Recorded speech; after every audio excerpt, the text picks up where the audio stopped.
Hello everyone, welcome to MBBS HQ.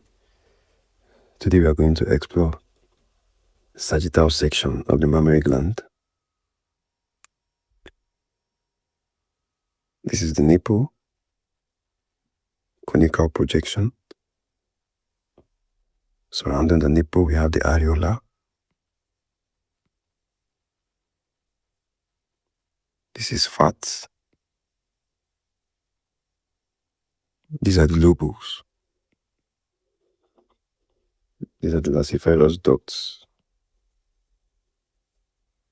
This is the Pectoralis major muscle.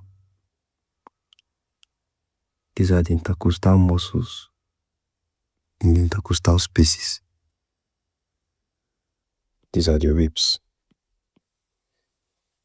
This is the skin.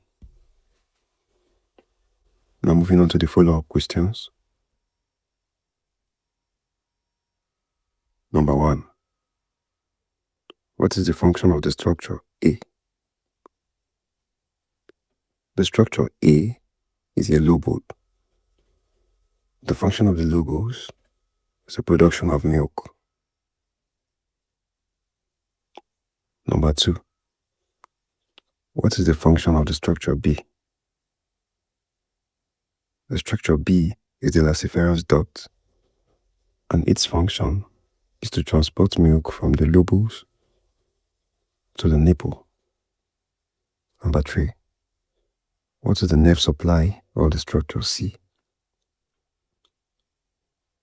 The structure C is the Pectoralis major muscle, and it is innervated by the medial and lateral pectoral nerve. Number 4. Identify the structure D. The structure D is one of the ribs, but we have to be more specific. The vertical extent of the mammary gland is from the 2nd to the 6th rib. This is the inferior limit of the mammary gland, so this should be the 6th rib. We'll count from this one upwards. This is the 6th rib, the 5th rib. So the structure D is the 5th rib. We've come to the end of this video. Thank you so much for watching.